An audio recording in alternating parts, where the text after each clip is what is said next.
When I caught that simple woman making my grandson smile for the first time in 2 years, I had no idea that behind that dance lay a pain greater than my own. If this story is touching your heart as it touched mine, leave a like so it can reach other people who also need to hear this. My name is Arthur. I am 68 years old, and until 2 years ago, I believed that family was blood. Today, I know I was wrong my whole life. It all started when my Carol had a sudden heart attack. It was on a Tuesday morning. She was making coffee in the kitchen when she simply collapsed. She didn't even have time to say goodbye. At 64, she was gone and left me alone in this house that suddenly became too big for one man. 2 months after the funeral, my daughter Sarah showed up here one Sunday afternoon. She was holding the hand of Gabriel, my 6-year-old grandson at the time, a boy who was born different. Severe autism, the doctors said, and due to complications at birth, he also had some motor limitations that made doctors recommend a wheelchair for mobility. Gabriel was in that small blue chair, playing with a plastic toy, oblivious to the drama unfolding. "Dad," Sarah said, avoiding my gaze, "Robert and I can't cope anymore. Without Mom to help, it became impossible. Gabriel needs special care and we—" Her voice trailed off, as it always did when things got difficult. I looked at my grandson. Gabriel never spoke a single word. He rarely showed any reaction, rarely looked at me, but at that moment something in the way he squeezed the toy told me he understood everything, that he knew he was being abandoned again. "For how long?" I asked, because I already knew it wasn't a visit. "We'll come back for him when things get better." A lie. I saw it in her eyes. They would never come back. After they left, Gabriel and I stayed there in the living room, me in the old armchair, him in his little chair, both silent. A heavy silence which seemed to have a color, the color of sadness. I turned on the old radio on the shelf, the one Carol always left playing country music. The music filled the house, but the emptiness remained. In the first few months, I confess I thought about giving up many times. I didn't know how to change a big boy's diaper. I didn't know how to bathe him. I didn't understand anything about autism. Gabriel sometimes got agitated, making repetitive movements with his hands, or he would spend hours still staring at the wall, and I didn't know if he was okay or if he needed something. The house, which was already silent after Carol died, now became a cemetery of strange noises. The sound of the chair wheels on the cold floor, my dragging steps, the ticking of the clock that seemed louder and more annoying. Gabriel didn't play, didn't watch television, didn't do anything a normal boy does. He just stayed there, in his little chair, sometimes rocking his body back and forth, other times emitting some quiet sounds that I didn't understand. At night, when I put him in the special bed I had made, I wondered if I was doing anything right, if he felt my presence, if at least he didn't feel abandoned, because I confess, felt like the loneliest man in the world. That's when a neighbor, Mrs. Miller, suggested I hire someone to help. "Arthur," she said, "you can't take care of everything by yourself, not at your age, not with a special boy." I resisted at first. I didn't like the idea of strangers in the house messing with Carol's things. But the house was becoming a mess. I was getting sick from exhaustion. And Gabriel remained lost in a world I couldn't reach. That's when Frances arrived. She showed up on a Tuesday morning, recommended by Mrs. Miller. A small woman, she must have been around 55, with grey hair tied in a simple bun, clean but mended clothes. She spoke softly, walked slowly as if afraid to disturb. "Good morning, Mr. Arthur. I'm Frances. Mrs. Miller said you need some help." What caught my attention the most were her hands, small hands, but calloused from so much work. Hands that told a story of a hard life, of much effort, and her eyes, tired eyes, but still kind. I explained the situation. Me, Gabriel, the house routine. She listened to everything without interrupting, nodding.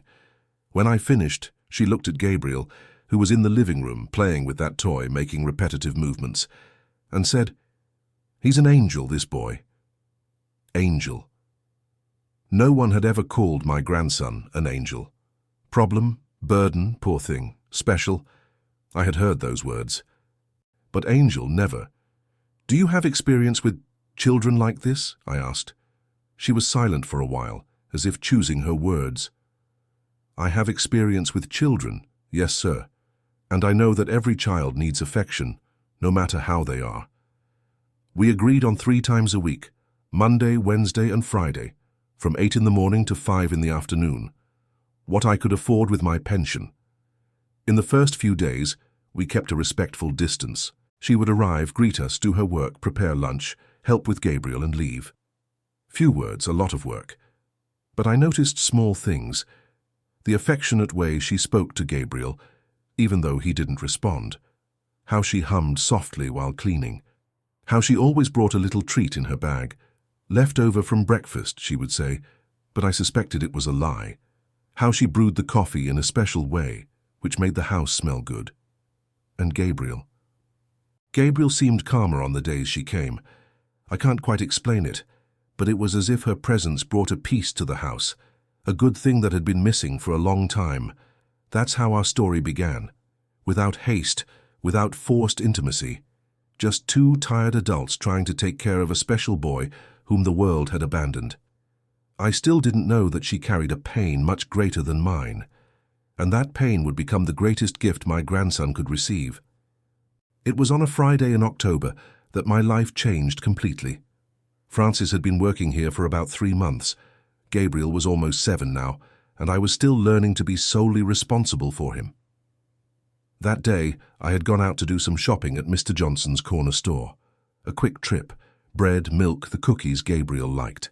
When I returned, I opened the gates slowly, as I always do so, as not to startle Gabriel. He startles easily with loud noises. I put the bags on the porch and went to look for the key. One of those things you do automatically. That's when I heard it. Music. It wasn't the kitchen radio.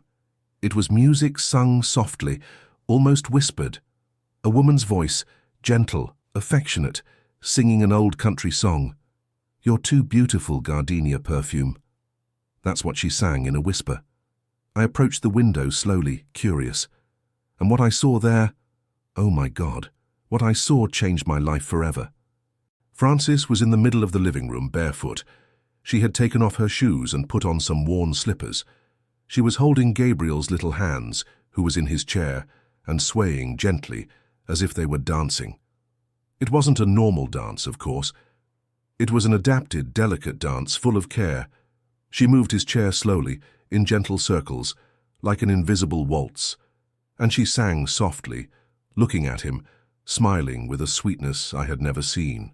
"Now you close your eyes, my prince, and imagine we're in a big ballroom full of lights. And Gabriel, my grandson Gabriel, who never smiles, who never shows anything, had a smile on his face. A small, almost imperceptible smile, but real. His little eyes sparkled in a way I had never seen.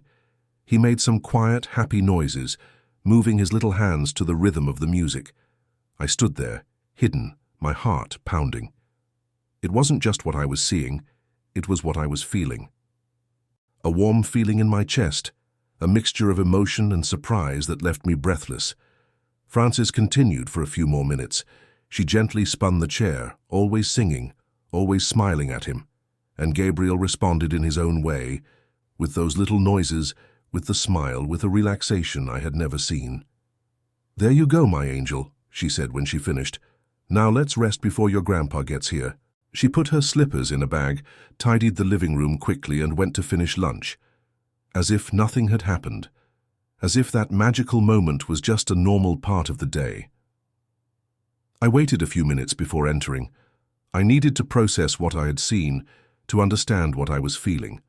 When I finally opened the door, I found everything normal. Francis in the kitchen, Gabriel in the living room, quiet, as always. "You're home early today, Mr. Arthur," she said without taking her eyes off the pot.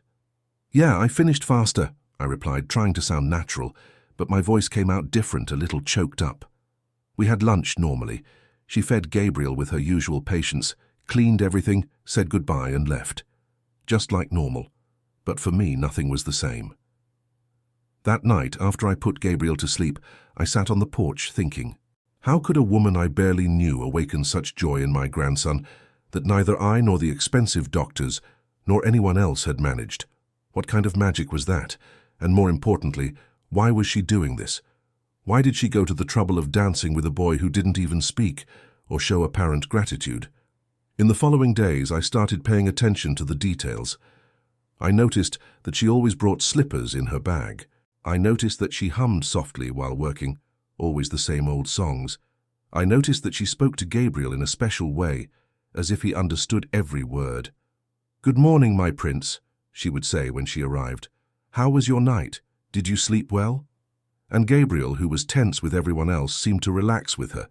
He didn't always smile, but he became less agitated, calmer. A week later, I pretended to go out to buy medicine and returned without making a sound. I wanted to make sure I hadn't imagined anything, and there they were again. Dancing in the living room, she softly singing a different song, Chalana, which my mother used to sing when I was a child. Gabriel's smile was even clearer. He even clapped his hands once, something he had never done. That's when I understood I had to say something, not because I was bothered, quite the opposite, because I was too emotional to keep it to myself. The following Monday, I waited for her to finish the morning cleaning. Gabriel was on the porch getting some sun. "Francis," I called, "do you have a minute to talk?" She stopped folding clothes and looked at me, worried. "Is something wrong? Did I do something wrong?" "No," I said quickly, "it's just, I saw." She stood still, waiting. "I saw you dancing with Gabriel. I saw how happy he gets. I saw his smile." Her face turned red. She lowered her head like a child caught red-handed. "I'm sorry, Mr. Arthur. I know it's not part of my job. I know you pay me to clean and cook, not to make my grandson smile," I completed, "to give him a joy no one else could give him." She looked at me, surprised. "Francis, you don't have to apologize. You have to explain to me how you do it, how you manage to reach the heart of a boy no one can reach." She was silent. Then she sighed deeply, like someone about to tell a guarded secret. "It's just that I understand him, Mr. Arthur. I understand his loneliness. I understand what it's like to be trapped, wanting to connect but not being able to." "What do you mean?" She looked towards the porch where Gabriel was quietly sitting. "I've taken care of a special child before. I know what their world is like. I know that deep down they feel everything, they just can't show it the way we expect." At that moment, I knew I was about to hear a story that would change everything between us. A story that would teach me about pain, about love, and about how sometimes life puts the right people in the right place. And you who are listening to me, have you ever felt that? Have you ever had the feeling that someone came into your life exactly when you needed them most, even without knowing you needed them? After that conversation with Francis, I spent the rest of the day thinking about her words. "I've taken care of a special child before." The way she said it, with a stored pain deep in her voice, reminded me of my own losses. At night, after putting Gabriel to sleep, I sat on the porch and let the memories come. Memories of my daughter Sarah, of how everything changed when Gabriel was born. I remember the day I found out I was going to be a grandfather. Sarah was 28, married to Robert for 3 years, and the pregnancy was planned, desired. Carol went crazy with happiness. She immediately started knitting, preparing the nursery. Me, on the outside, I put on an I don't care look, a thing for men of my generation, but inside I was as anxious as she was. "It's going to be a boy, Dad," Sarah told me, holding the ultrasound, her eyes shining. "And he's going to be the smartest grandson in the world." Gabriel was born on a winter dawn 8 years ago. Difficult, complicated labor. We spent hours at the hospital, me, Carol in the waiting room, Robert pacing nervously. When the nurse came out of the delivery room, her face already said something wasn't right. "He's a beautiful boy," she said, "but you need to talk to the doctor." The next few hours were a confusion of words I didn't understand. Neonatal hypoxia, possible cognitive impairment, autism.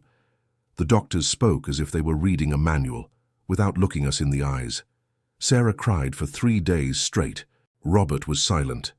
Carol dove into the care as if love could heal anything, and I was lost, not knowing how to help. In the first few months, I still had hope. Gabriel was a handsome baby, small but seemingly healthy. Sometimes doctors exaggerate, I thought. But as the months passed, it became clear that Gabriel was indeed different. He didn't make eye contact, didn't smile when we made funny faces, didn't react to sounds like other babies. At 6 months, he still couldn't hold his head up properly. At 1 year old, he didn't say a word. At 2 years old, he didn't walk. I saw my daughter transform. The joyful, dreamy Sarah became faded, tired, resentful. She took Gabriel to the doctor every day. Neurologist, physical therapist, speech therapist. She spent money she didn't have on treatments that didn't bring the results she wanted. "Why me, Dad?" she asked me once, holding Gabriel in her lap. He must have been about 3, restless, making repetitive movements. Why did my son have to be born like this? I didn't know what to answer. Never knew. What answer can a father give to such pain? Robert at first tried to help, but he was young, had dreams, plans. He wanted a normal life, and life with Gabriel wasn't normal by his standards. "Sarah, we need to think about our future," I heard him say once. "Gabriel will need care his whole life. We can't give up everything." Because of that. As if my grandson was a problem to be solved, not a person to be loved. Carol was the one who helped the most. She would take Gabriel every weekend, taking care of him with infinite patience. She invented games, sang, talked as if he understood everything. "He understands, yes," she would say, when I doubted. "He just can't respond the way we expect." When Gabriel turned 5, the doctors recommended a wheelchair. It would be easier for mobility, safer considering his motor limitations. I remember the day they arrived with the blue chair. Gabriel looked at that object as if he knew it would change his life forever. "It's temporary," Sarah said, more to herself. "When he gets stronger, when the treatments—" But we knew it wasn't temporary. It was around this time that Robert started talking about other options, specialized homes, professional caregivers. "It's better for him," he would say. "It's better for everyone." Sarah resisted at first. They fought a lot. I heard the arguments through the wall that separated our house from the back house where they lived. "He's my son, Robert, and that's why you should want the best for him. The best for him is to be with family." "What family, Sarah? You're depressed, I'm stressed, your parents are getting old. What kind of life is this for a child?" The fights got worse. Robert started going out more, coming home late, making excuses not to be home. Sarah became withdrawn, bitter. When Carol had the heart attack, at 64 out of nowhere, it was as if the last lifeline had sunk. Carol was the one who held everything together, who took care of Gabriel when Sarah couldn't bear it, who gave me strength to continue. Without her, the situation became impossible. 2 months after the funeral, Sarah showed up with Gabriel that Sunday afternoon that changed everything. I remember every detail, the nervous way she looked at the floor, how she avoided my gaze. Gabriel in his chair, playing with a plastic toy, oblivious to what was happening.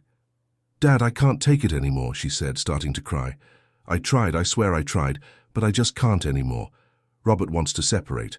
My life has turned into a living hell, and Gabriel needs more than I can give." "What do you mean?" "Can you keep him for a while? Just until I get reorganized, until I find a suitable place." I looked at my grandson. Gabriel hummed softly, in his own way, making sounds that only he understood. He seemed so small in his chair, so defenseless. "For how long?" "I don't know, Dad. I don't know anything anymore." That's how Gabriel stayed with me. For a while, that has already lasted 2 years. Until she gets reorganized. Meanwhile, she moved to another city, got divorced, and since then calls once a month with promises to pick up her son soon. I know she won't pick him up. And you know what? I don't want her to anymore. Gabriel is my grandson. He is my responsibility. He is my family. Even if he never looks me in the eyes, even if he never calls me Grandpa, even if he never shows that he loves me. But until I saw Francis dancing with him, I didn't know Gabriel could smile. I didn't know he could be happy. I thought he was condemned to live in eternal darkness. That's why that moment affected me so much. It wasn't just seeing my grandson smile. It was discovering that I had failed him, that for 2 years I took care of his body, but I couldn't reach his soul. And a simple woman who earns peanuts managed in weeks what I couldn't in 2 years. This made me proud and humiliated at the same time. Proud because my grandson was capable of joy. Humiliated because I was not the one who awakened that joy. It was on a Wednesday in November that the whole truth came out. Francis was cleaning. Gabriel was napping in his chair after lunch. She always covered him with a small blanket she brought from home very slowly so as not to wake him. I was on the porch tending to my plants when I heard a noise in the living room. It wasn't serious, just something small falling to the floor. "Is everything okay, Francis?" "Yes, Mr. Arthur. Just something fell out of my bag." But there was a nervousness in her voice that wasn't normal. I went in to see if she needed help and found her kneeling, picking up scattered things. Coins, a small handkerchief, old lipstick, a small rosary, and a photograph. "Let me help," I said, bending down. That's when I saw the photo. It was of a boy. Blonde, light eyes, about 8 years old. Smiling at the camera, wearing a striped shirt, holding a toy car. A normal, healthy, happy boy. But what caught my attention was Francis's reaction. She turned pale, quickly reached out to grab the photo, as if I had seen something forbidden. It's my grandson," she said, quickly putting it back in her wallet. But something in her haste, in her nervousness, told me that wasn't the whole truth. "Handsome boy," I commented, trying to sound natural. "He is, very handsome." Her voice was low, almost a whisper. We finished gathering the things, she finished cleaning, and I was left with that image in my head. The photo of the boy, but especially her reaction, the desperation to hide it, the way her voice changed. Later, after she left and Gabriel woke up, I kept thinking. Francis never talked about her family. In the few conversations, she always dodged when I asked about children, grandchildren, husband. Everyone has their own things, right? But that photo, there was something about that boy's face that bothered me, as if I had seen that face before, or as if that photo held a secret I needed to discover. A few days later, on a Friday, she arrived earlier than usual, 7:30 instead of 8. I was making coffee when I heard a knock at the gate. "Good morning, Mr. Arthur. I apologize for arriving early, but today I need to leave a little earlier." "No problem. Is something wrong?" She hesitated before answering. "It's just... Today marks 6 years since I lost someone very important. I always go to the cemetery on this day." There was the beginning of the truth I was unknowingly looking for. "Someone in your family?" She stood at the kitchen door, holding her old bag, as if deciding whether to tell me or not. "My son, Mr. Arthur, David. He was 8 years old when God took him." The name fell like a stone in the quiet kitchen. David. He wasn't her grandson. He was her son. And the pain in her voice. It was a pain I knew well. The pain of someone who lost someone they shouldn't have lost. "I'm sorry, I didn't know." "No one knows. I don't like to talk about it." She put her bag on the table and started to take out the cleaning cloths, but her movements were different, slower, heavier. "Do you want to talk?" She stopped and looked at me. In her eyes, I saw the same thing I saw in the mirror every day since Carol died, the loneliness of someone who carries a great pain alone. "Mr. Arthur, you won't want to hear these sad stories. Francis, I lost my wife. My daughter abandoned me along with my special grandson, and I spend my days trying to understand how life can be so difficult. If anyone will understand sadness, it's me." She took a deep breath like someone about to dive into cold water. David was special, like Gabriel. He was born with a heart problem, a rare syndrome that doctors didn't even know how to treat properly. He also had autism. He also needed special care. He spent his life in and out of the hospital. Gabriel chose that moment to wake up from his nap. We paused while she went to him, arranged his blanket, offered him water. I saw how she touched him, with an affection that went beyond professional. Now I understood why. "David died during surgery," she continued when we went back to the kitchen, "a surgery that was supposed to be simple, routine. I was in the waiting room praying, asking God to take care of my boy, when the doctor came out with that look on his face." Her voice faded. She remained silent for a while, fidgeting with the rosary she always carried in her apron pocket. "It was just him and me, Mr. Arthur. His father abandoned us when he found out about the illness. He said he couldn't raise a special child. So it was just me and my David against the world. And after he died? After that, I died with him. At least for about 2 years. I didn't leave the house, I didn't work, I didn't talk to anyone. I lived off my savings, off his death pension. When the money ran out, I had to start living again. She took the photo from her wallet again, this time without haste, without nervousness. She held it with both hands as if it were the most precious thing in the world. This photo was taken a month before the surgery. It was the last day I saw my boy smile like that for real. That's why I always carry it with me. I looked at the photo again. Now I understood why that face bothered me. There was something that reminded me of Gabriel. Not the physical appearance. They were completely different. It was something in their eyes. An innocence, a purity that only special children have. Is that why you accepted to work here? Because of Gabriel? She nodded. When Mrs. Miller told me about the situation, a lonely grandpa taking care of a special grandson, I knew I had to come. Not for the money, Mr. Arthur, for Gabriel, and for you too. For me. Because I know what it's like to carry this pain alone. I know what it's like to have no one to share the burden with, to understand what we feel. When I see you with Gabriel, I see myself with David. The dedication, the tiredness, the love mixed with despair. It was at that moment that I understood everything. The secret dances, the special affection, the infinite patience. Frances wasn't just taking care of Gabriel. She was reliving moments she could no longer live with her own son. She was giving my grandson the love she could no longer give to David. And you know what, Mr. Arthur, she continued, since I started coming here, since I started taking care of Gabriel, I feel alive again, as if David had sent him to me, so I could be a mother once more. At that moment, I looked at the living room where Gabriel was in his chair, playing with his fingers as he always did, and I felt something I hadn't felt in a long time. Gratitude. Gratitude for having found someone who understood my pain. Someone who loved my grandson not out of obligation, not for money, but out of pure love. And you who are listening to me, have you been through this? Have you ever found someone who came into your life to heal a wound you didn't even know was open?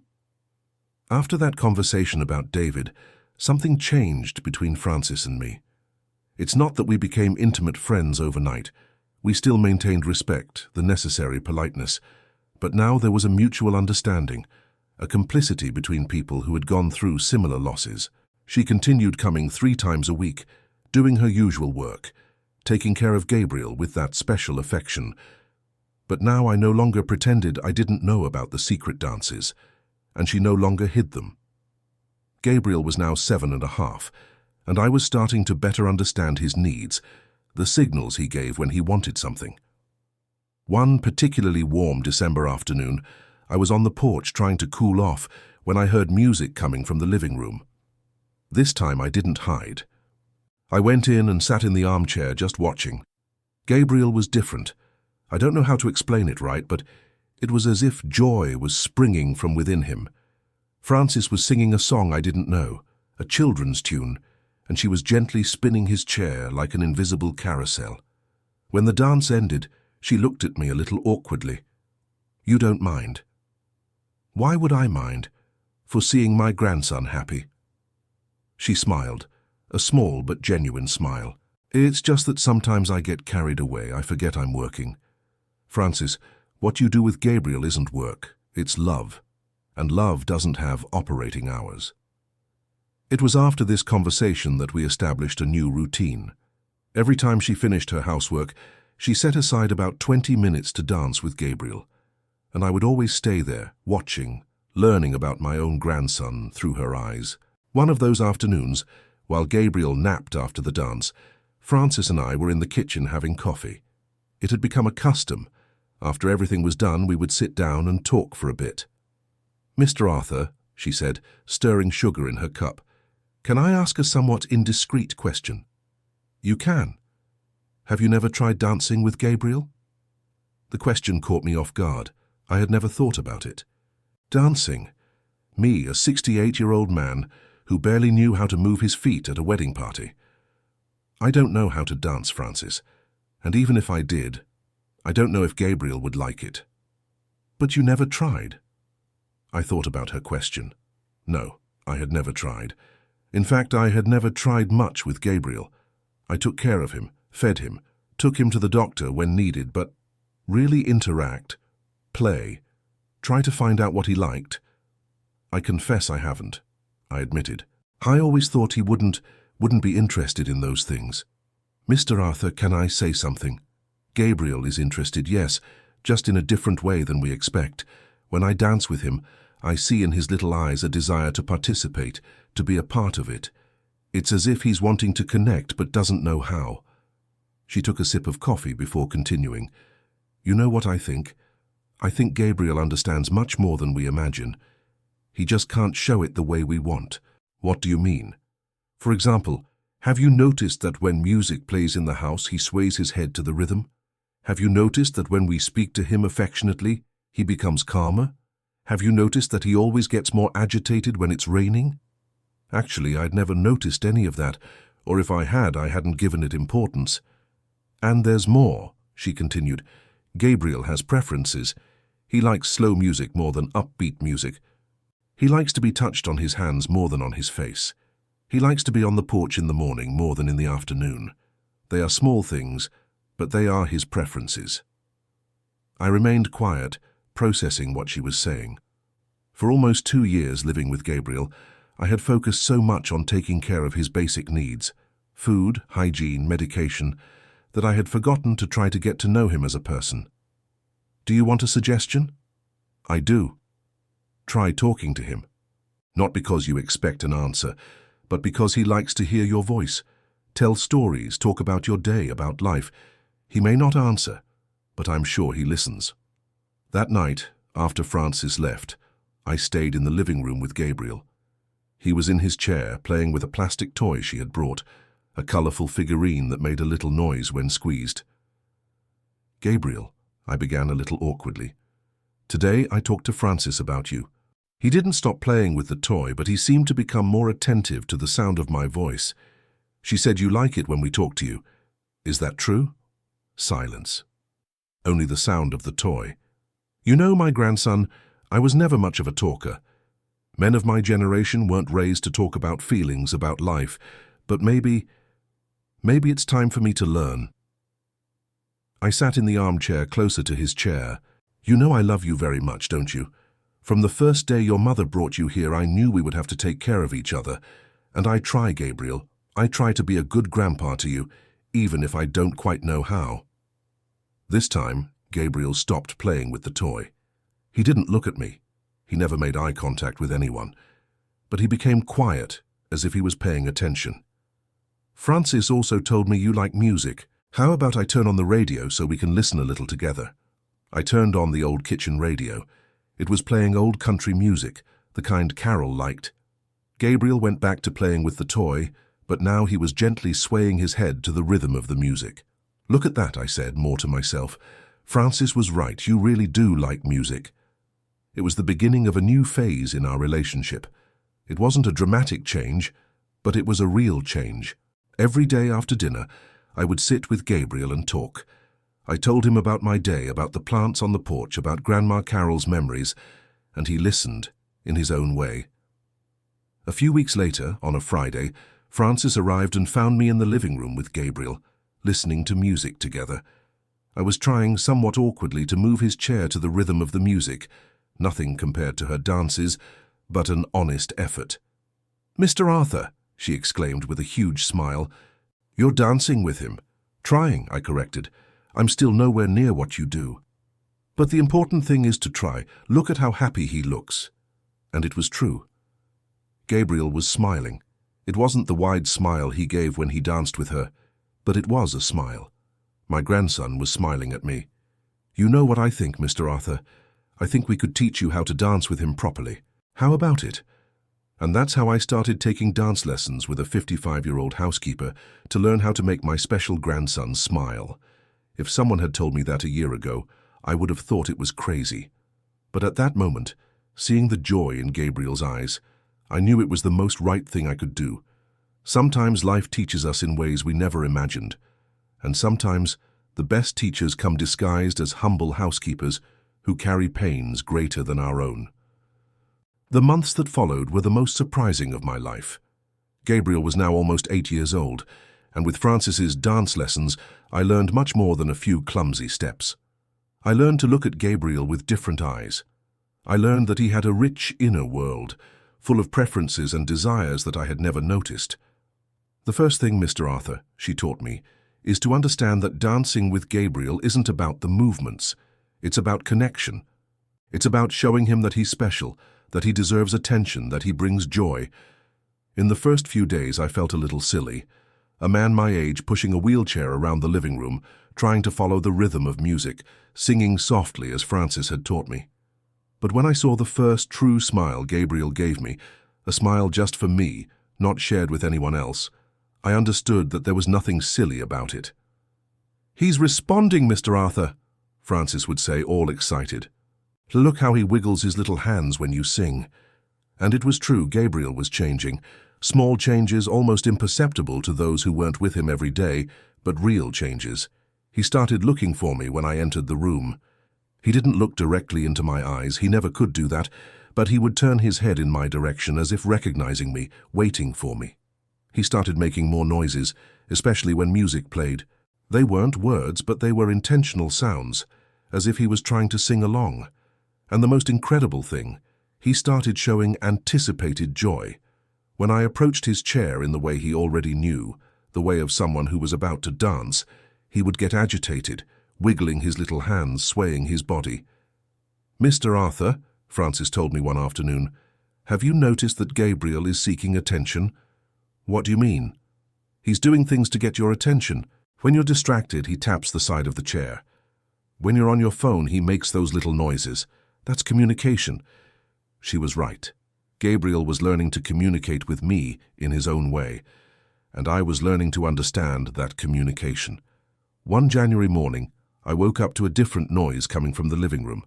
It was Gabriel, but it wasn't his usual playing sound. It was something new. When I got to the living room, I found him in his chair, tapping rhythmically on the sides. It wasn't random tapping. It had a pattern, a music that only he heard. "Good morning, my prince," I said, as I had learned from Francis. "What beautiful music you're playing there." He stopped tapping and looked at me, not in the eyes, but he looked in my direction with an attention I had never seen before. "Do you want to dance?"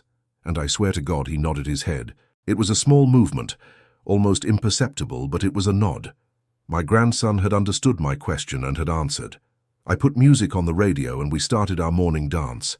Gabriel was more participative than ever, making his little noises, moving his hands, smiling almost the whole time. When Francis arrived that day and I told her what had happened, she cried. Tears of joy, of pride, of a happiness that went beyond words. "Mr. Arthur, do you understand what this means? Gabriel is developing. He's learning to interact, to communicate. This is so beautiful." I don't know if it was a miracle, but I know it was the result of a lot of love, a lot of patience, a lot of dedication. Gabriel was responding to the affection he was finally receiving in the right way. The changes didn't stop there. A few weeks later, during one of our dance sessions, Gabriel did something that left me speechless. He stretched out his little hand towards me, as if he wanted to touch me. I brought my hand closer to his, slowly, without rush. He touched my hand with the tip of his fingers, a light touch like a feather but intentional. It was the first time in his life my grandson had initiated physical contact with me. "Gabriel," I whispered, my voice choked up, "you know Grandpa loves you very much, right?" He didn't let go of my hand. We stayed like that for a few minutes, connected in a way I never imagined would be possible. Francis, who had witnessed everything, had her eyes full of tears. "I always knew he was capable," she said softly. "I always knew that inside that little body was a boy wanting to connect with the world." From that day on, Gabriel started seeking physical contact more frequently. It wasn't affection in the traditional sense. He never hugged me, never kissed me. But they were intentional touches, his ways of saying that he recognized me, that he liked my presence. And the dances. The dances became the most special moment of our days. I had created a routine. In the morning, after breakfast, music and dance for 20 minutes. In the afternoon, after lunch, another 20 minutes. And at night, before bed, calmer music, softer movements. Gabriel started anticipating these moments. When he saw that it was almost time, he would get agitated, making his little noises as if he was asking, "Grandpa, shall we dance?" One afternoon, Francis brought a surprise, a CD with special music for children with special needs. "It's something new I discovered," she explained. "These are songs made especially to stimulate children like Gabriel. They have different rhythms, sounds that help with development." We put the CD on and Gabriel's reaction was immediate. He became more alert, more participative. One of the songs in particular, a gentle melody with nature sounds in the background, completely mesmerized him. "Look at this, Mr. Arthur. He's trying to follow the melody." And he was. Gabriel made little sounds, almost musical, as if he was singing along. They weren't words, but they were intentional, melodic sounds. That night, after Francis left, I kept thinking about everything that had changed. 8 months ago, Gabriel was a boy lost in his own world, with no connection to me or anyone else. Now he recognized me, responded to my stimuli, showed preferences, initiated contact. It wasn't a cure, I knew that. Gabriel was still autistic, still needed special care, still wasn't speaking. But he had come out of complete isolation. He had learned that he could trust me, that he could find joy in our time together. And I had learned to be a real grandpa. Not just the caregiver, not just the responsible one, but the grandpa. The man who knew his grandson's preferences, who knew how to make him smile, who had a true connection with him. One morning as we danced in the living room, we were experts at it now, Gabriel and I, a thought came to me. "Carol, if you could see this, if you could see how happy your grandson is, how he's developing," and at that moment, looking at Gabriel's smile, hearing the happy little noises he made, I knew she was seeing. From somewhere she was seeing, and she was proud of the grandpa I had become. Tell me, you who are listening, have you ever had a moment in life when you discovered you were capable of much more love than you imagined? Have you ever been surprised by your own capacity to care, to dedicate yourself, to make someone happy? It was a March morning when everything was settled forever. Gabriel was now a full 8 years old, and our routine had been established for months. Francis would arrive earlier on Fridays. It was the day she went to the cemetery to visit David's grave. But this time there was something different in her demeanor, a deeper sadness, a weight she carried on her bent shoulders. "Good morning, Mr. Arthur," she said, but her voice was low, without the usual cheerfulness. "Good morning, Francis. Are you okay?"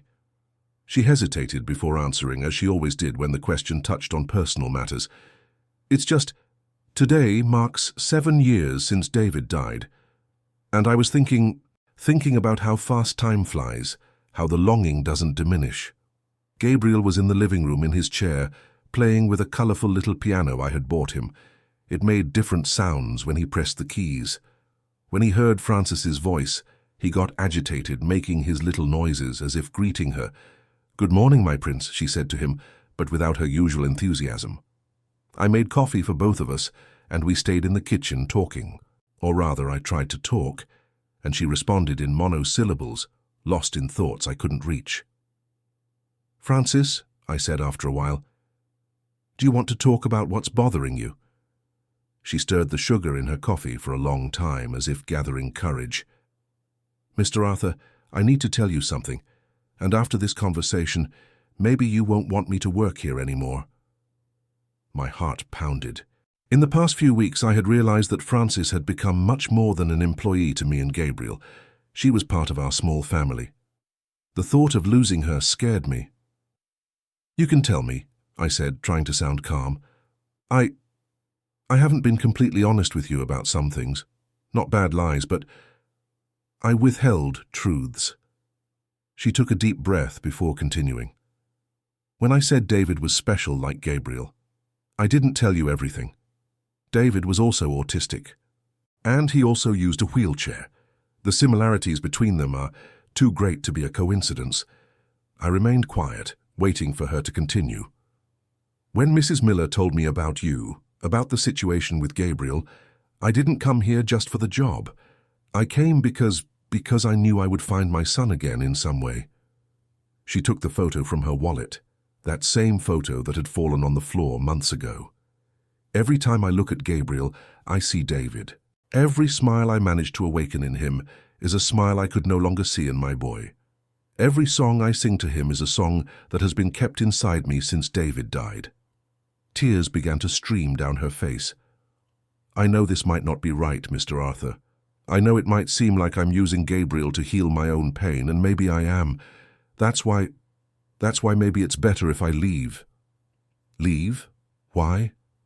Because it's not fair to you all. Gabriel deserves someone who takes care of him for who he is, not for what he represents in someone else's life.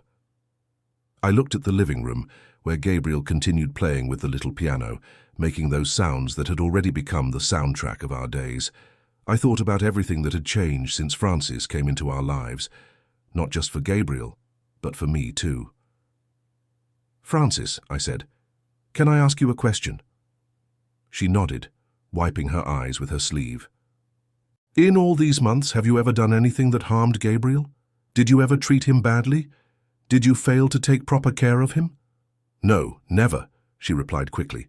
"And me? Did you harm me in any way? Did you deceive me about anything important?" No, but then explain to me why you think you need to leave." She was silent, not knowing what to answer. "Francis, let me tell you something. When you arrived here, I was lost. I didn't know how to take care of Gabriel.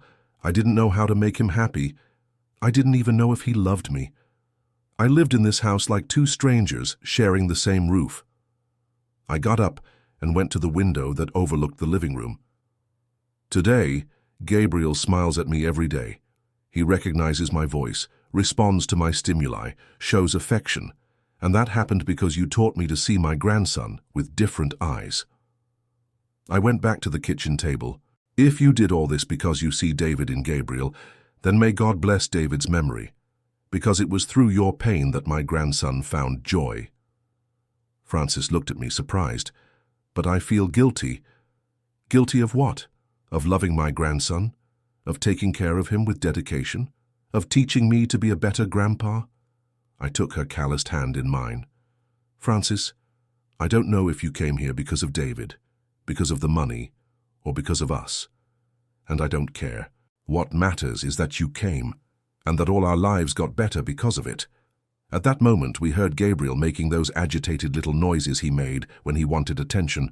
We both smiled automatically. "Listen up," I said. "He's asking for his morning dance."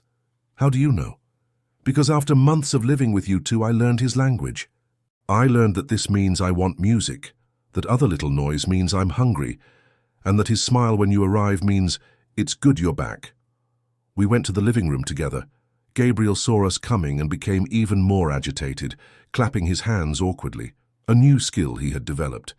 "Good morning, my prince," Francis said, her voice still a little choked up. "Shall we dance?"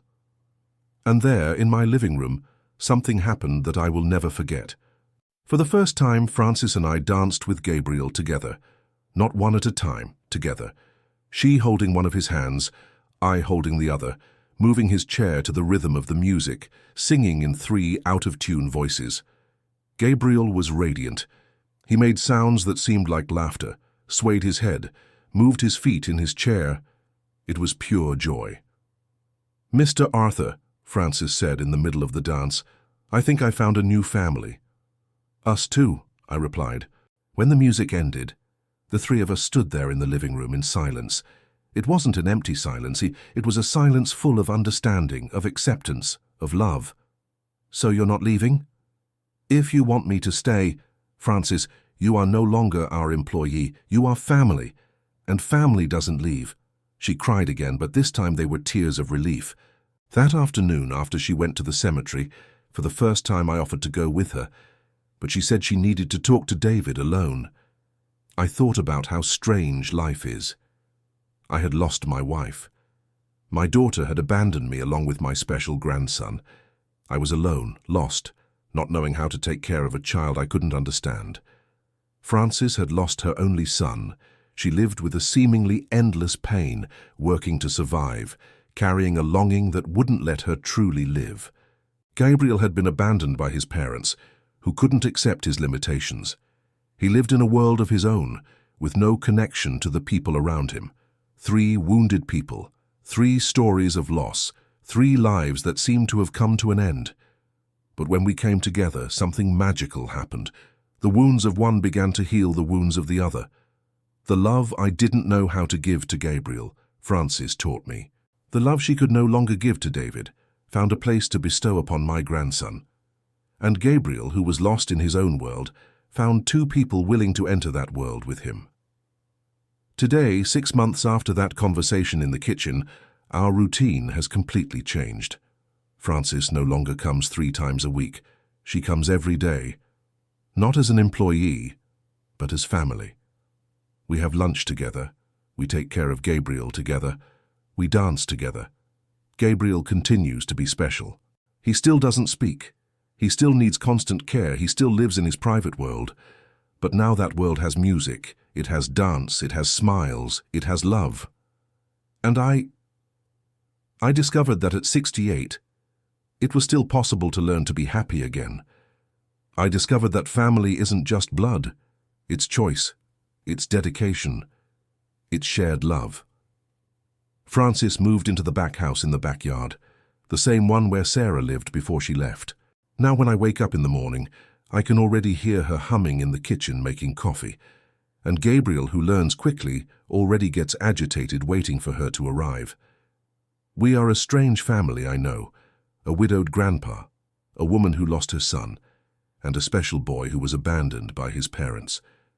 We are not what people expect when they think of family, but we are what we needed to be for each other. We are healing, we are love, we are second chances. And you know what? Sometimes Sarah calls, asks how Gabriel is, says she'll visit one of these days. I always reply that she's welcome, that Gabriel is her grandson, that the door is always open. But deep down, I hope she takes a long time to show up. Not because I don't want her to meet the incredible boy Gabriel has become, but because I'm afraid she'll want to take him away. And now Gabriel is part of a family that loves him exactly as he is. Now tell me, have you also felt that emptiness of not having a real family? Have you discovered that sometimes the family we choose is stronger than the family we were born into? Have you realized that love, real love, has nothing to do with blood or obligation, but has everything to do with choice and dedication? Because if you felt that, you understand our story. And if you haven't yet, I hope that one day you find your own Frances, your own Gabriel, your own chosen family. Sometimes life takes everything from us and then gives it all back multiplied. And sometimes the simplest people are capable of the deepest loves. If this story touched your heart, if you also know the pain of abandonment or the joy of finding family where you least expected it, tell me in the comments where you are listening from. Tell me if you have also discovered that true love doesn't need an explanation, it just needs the courage to surrender. And if you know someone who is going through a similar situation, taking care of someone special alone, or feeling like they've lost their family, share this story. Sometimes a word of hope is all someone needs not to give up. Because in the end, everyone deserves to have someone dance with them, even when the whole world says they don't know how to dance.